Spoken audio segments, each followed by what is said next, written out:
జై తెలంగాణ. ఒక నిమిషం రామరెడ్డి, ఒక నిమిషం. ఒకసారి స్లోగన్ సిద్ధమా గట్టిగా? జై తెలంగాణ, జై కేసీఆర్, జై కేటీఆర్. అందరికీ నమస్కారం.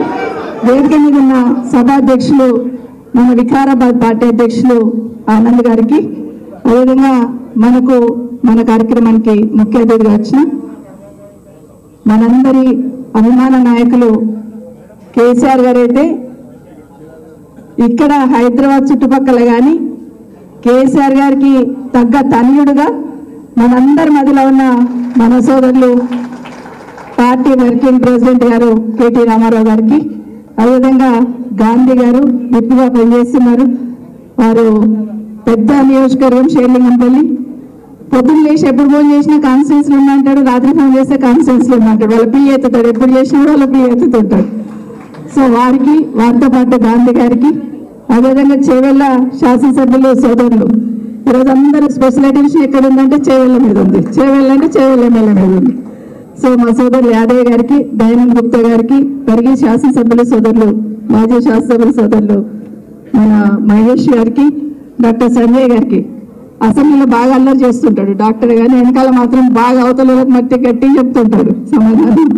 సంజయ్ గారికి, అదేవిధంగా మా సోదరులు తాండూరు సోదరులు శాసనసభ్యులు, మాజీ శాసనసభ్యులు రేవంత్ రెడ్డి గారికి, అదేవిధంగా మన అభ్యర్థి కాసాని జ్ఞానేశ్వర్ గారికి, నాగేంద్ర గౌడ్ గారికి, కృష్ణమూర్తి గారికి, అదేవిధంగా విజయ్ కుమార్ గారు మాజీ మన మున్సిపల్ జిల్లా పరిషత్ వైస్ చైర్మన్ గారికి, ప్రస్తుత వికారాబాద్ జిల్లా పరిషత్ వైస్ చైర్మన్ గారికి, వేదిక మీద ఉన్న గౌరవ కార్పొరేటర్స్ కి, గౌరవ మేయర్స్ కి, చైర్మన్స్ కి, మున్సిపల్ చైర్మన్స్ కి, జెడ్పీటీసీలు, ఎంపీపీలు, చాలా మంది హోదాలో ఉన్న వాళ్ళందరూ ముఖ్యంగా కూర్చున్నారు.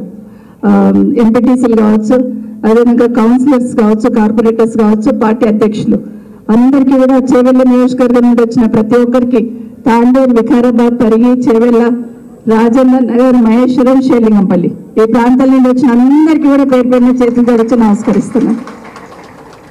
గాంధీ గారు మాట్లాడుతూ చేవెళ్ళ చెల్లెమ్మ అన్నాడు. మనసు పులకరించిపోతుంటుంది అట్లా నాకు చేవెళ్ళ చెల్లెమ్మ అనగానే. ఎందుకంటే అది ఇంటి పేరులాగా అయిపోయింది. చాలా సంతోషం. కాబట్టి చేవెళ్ళ పార్లమెంట్, ఈరోజు చేవెళ్ళ పార్లమెంట్లో జరుగుతున్న ఈ ఎన్నికల్లో మనం కాసాని జ్ఞానేశ్వర్ గారిని గెలిపించి గులాబీ జెండా ఎగిరించి కేసీఆర్ గారికి గిఫ్ట్గా ఇద్దాం అనేది ఒకటి మనం అందరం కూడా కోరుతా ఉన్నాం మీకందరూ. సో ఇక్కడ ఉన్న మీ అందరినీ కూడా గత 20 సంవత్సరాల నుండి చాలా మందిని చూస్తున్నాను నేను.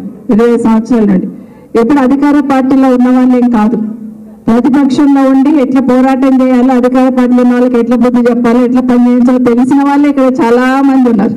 కాబట్టి ఇది కొత్త ఏం కాదు. ప్రజల కోసం, ప్రజల మధ్య నుండి పనిచేస్తున్న వాళ్ళు చాలా మంది ఇక్కడ ఉన్నారు. ఈ ఎన్నికల్లో మాత్రం దయచేసి మీకు అందరికీ నా విజ్ఞప్తి ఒకటి. కేటీఆర్ గారు మాట్లాడతారు, నేను ఎప్పుడు మాట్లాడుతూనే ఉంటాను, కానీ మీ అందరికి ఒక్క విజ్ఞప్తి చేస్తున్నాం. మన పార్లమెంట్ ఏరియాలో ఎక్కడ ఏ చీమ చిటుకుమన్నా మాకు ఇబ్బంది ఉందమ్మా అంటే మేమందరం పరిగెత్తుకొస్తాం. అది గుర్తుపెట్టుకోండి. కింద ఎవరో కేసులు పెడుతున్నారు, ఇబ్బంది పెడుతున్నారు అంటే ఏమీ భయపడాల్సిన అవసరం లేదు.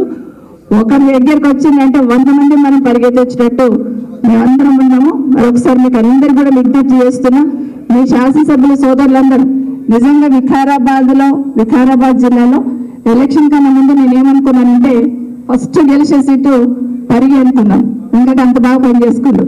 తర్వాత రోహిత్ రెడ్డి గారు గట్టిగా ఫైట్ చేస్తూ ఉండి, గట్టిగా తిరుగుతూ ఉండి, ఎప్పుడు 6 నెలల ముందే మొదలు పెట్టినాడు, ఆయన గెలుస్తాడు అనుకున్నాం. అట్లాగే మా ఆనంద్ గారు అధ్యక్షులు ఖచ్చితంగా గెలుస్తారు. ఇంకొకటి కూడా ఏమనుకున్నానంటే వికారాబాద్ జిల్లా కావాలని ఎన్నో రోజుల నుండి పోరాటం చేసినాం కదా.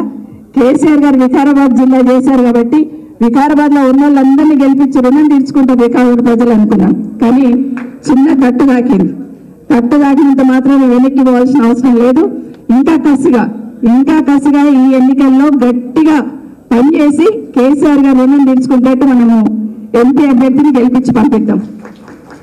ఇంకోటి కూడా నా విజ్ఞప్తి ఏంటంటే, ఇంతకుముందు మాట్లాడితే అందరు చెప్పారు, విశ్వేశ్వర రెడ్డి గారు ఎవరో తెలియదు, కేసీఆర్ గారు పంపించారు కాబట్టి గెలిపించి పంపించారు.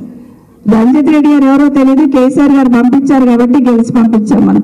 కానీ అంతో ఇంతో 10 సంవత్సరాలు మన జిల్లాలో సేవ చేస్తూ జిల్లా పరిషత్ చైర్మన్ గా, ఎమ్మెల్సీగా ప్రతి ఒక్కరితో మమేకమై, ప్రతి ఒక్కరితో అనుబంధాన్ని పెంచుకొని 96 కులాలని ఒక వేడి మీదకి తీసుకొచ్చి 96 కులాల గొంతుక నేనుంటా అని చెప్పి ఆ రోజు ప్రయత్నం చేస్తున్నారు కాసాని జ్ఞానేశ్వర్ గారు. కాబట్టి ఈ రోజు నేను విజ్ఞప్తి చేస్తున్నా, బడుగుల గొంతుగా పార్లమెంట్ వినిపించాలి మన చేయాలని అంటే ఖచ్చితంగా కాసాని గారు గెలిపించి రావాలి. మనం కూడా లౌక్యంగా పనిచేద్దాం. కింద గ్రామాలలో మొన్న ఎలక్షన్లు ఎన్ని ఓట్లు వచ్చినాయి, దానికి డబల్ ఓట్లు తీసుకురావాలని గ్రౌండ్ వర్క్ మనం చేద్దాం. అవతల పార్టీలో ఉన్నోడైనా కానివ్వండి, జ్ఞానేశ్వర్ గారికి ఈ చోట గెలిపిద్దాం, పంపిద్దామని మనం అందరం చెప్తే తప్పకుండా అందరూ కూడా ఆశీర్వదిస్తారు, అందరూ కూడా గెలిపిస్తారని కూడా మనం చేస్తున్నా. ఇంకోటి కేసీఆర్ గారు ఏం చేసిందని మాట్లాడుతున్న వాళ్ళకి ప్రతి ఒక్కరికి కూడా ఈరోజు ఆ ప్రస్తావన రాకుండా ఉండడానికి అధికార పార్టీ వాళ్ళు ఒక జిమ్మిక్ ప్లే చేస్తా ఉన్నారు. నా విజ్ఞప్తి ఏంటంటే, ఇంతకుముందు తమ్ముడు మాట్లాడుతూ చెప్తున్నాడు కేసీఆర్ గారు నిశానా జరిపేస్తామని. తెలంగాణ రాష్ట్రం అని పలికిన రోజులు పక్కన కేసీఆర్ వాద పదం వినిపిస్తూ ఉంటుంది. సో ఇప్పుడే గాంధీ గారు చెప్తున్నారు, అమ్మ మార్పు మార్పు అన్నారు కదా, కాంగ్రెస్ లో మార్పు మొదలగా తీసుకొస్తూనే ఉన్నారు. పెన్షన్లు వేస్తలేరు, లైట్లు పోతున్నాయి, కరెంటు పోతుంది, నీళ్లు చక్కగా వస్తలేవు, పంటలు ఎండిపోతున్నాయి. మన క్రిస్టియన్ వాళ్ళు క్రిస్మస్ పండుగ వస్తే క్రిస్మస్ గిఫ్ట్స్ ఇవ్వకపోయి ఇప్పుడు రంజాన్ పండుగ వచ్చింది, రంజాన్ తోఫా కూడా ఇప్పుడు పత్తా లేదని చెప్తున్నారు. ఇది వాస్తవమా కాదా?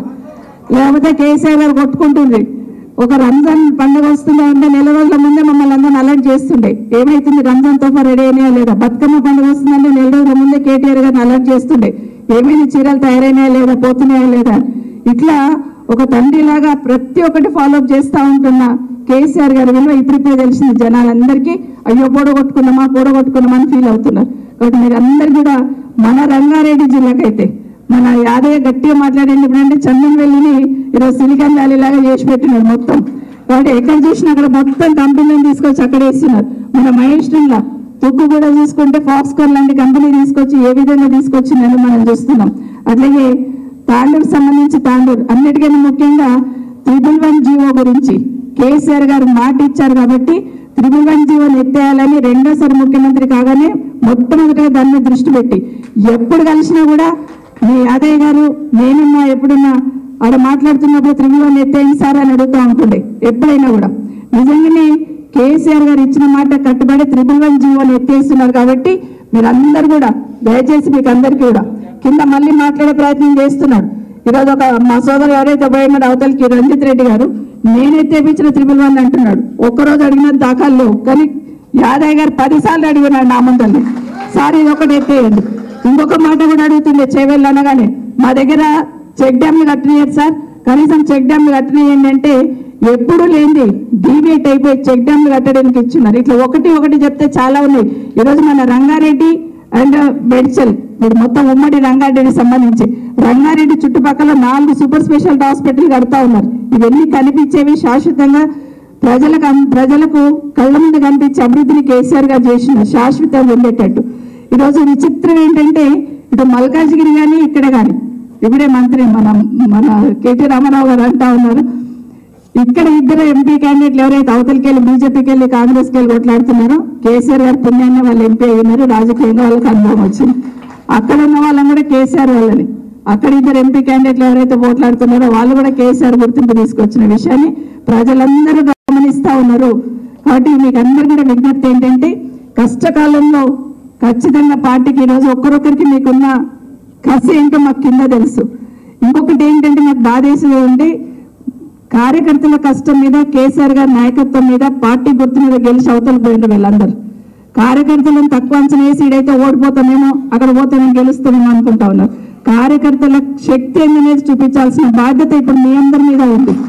ఎందుకంటే మిమ్మల్ని మనం తక్కువ వేస్తున్నారు, మన కార్యకర్తలందరినీ మన శక్తిని తక్కువ వేస్తున్నారు, మన నాయకుల శక్తిని తక్కువ వేస్తున్నారు. కేసీఆర్ గారు ఏంటి, కేసీఆర్ గారి సైన్యం పని ఎట్లుంటుందని ఖచ్చితంగా చేసి చూపిద్దామని మీకు అందరూ కూడా మరొకసారి విజ్ఞప్తి చేస్తున్నాను. మీరందరూ పరిగి వికారాబాద్ తాండూరుకైతే జ్ఞానేశ్వర్ గారికి చాలా పరిచయాలు ఉన్నాయి. మనం అందరం కొంత వాళ్ళందరినీ మోటివేట్ చేస్తే ఖచ్చితంగా వాళ్ళందరూ వెళ్ళింటుంటారు. గాంధీ గారు కానీ గాంధీ గారితో ఎప్పుడు నేను కొట్లాడుతుంటే కేటీఆర్ గారు షేర్లింగంపల్లి వచ్చినప్పుడల్లా గాంధీ గారికి కేటీఆర్ గారు మాట్లాడుతున్నప్పుడు నేను చెప్తుంటే అన్ని డబ్బులు తీసుకొచ్చి అన్ని డెవలప్మెంట్ అంతా షేర్లింగంపల్లి చేశారు ఏంటంటే మంత్రి గారు అని గొడవ పడుతుంటున్నాను.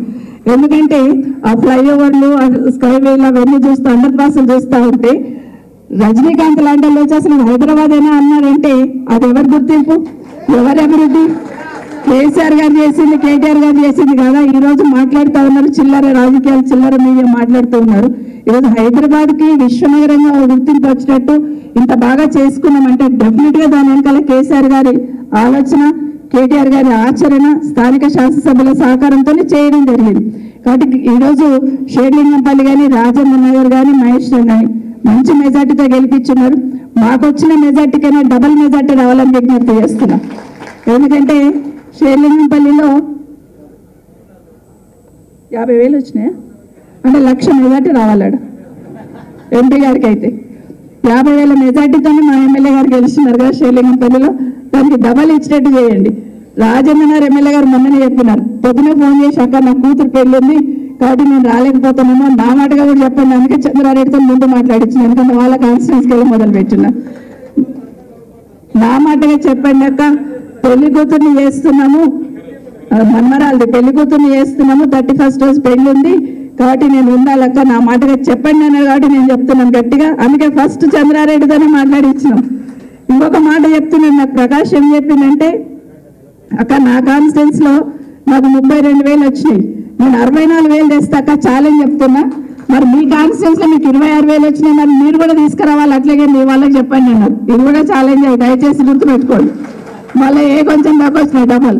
దయచేసి నా రిక్వెస్ట్ ఏంటంటే, ఇది సరదాగా అంటలేను నేను, మన ఊర్లలో, మన డివిజన్లలో మనకు వచ్చిన ఓట్లను, మొన్న వచ్చిన ఓట్లను బేరీజ్ వేసుకొని దాన్ని డబల్ తీసుకురావాలని చేస్తే చాలు, ఖచ్చితంగా మనం గెలిచొస్తాం. ఇంకొకటి కూడా చెప్తున్నా, మా ఎన్నికలు అయిపోయినాయి, మేము పైన కూర్చున్నాం, కానీ రేపు భవిష్యత్తులో మా ఆలోచన అంతా ఏముంటుందంటే మిమ్మల్ని కూడా కుర్చీల మీద కూర్చోబెట్టుకోవాలి. సర్పంచ్ కావచ్చు, ఎంపీటీసీలు కావచ్చు, కౌన్సిలర్లు కావచ్చు, కార్పొరేటర్లు కావచ్చు, మిమ్మల్ని గెలిపించుకోవాలి.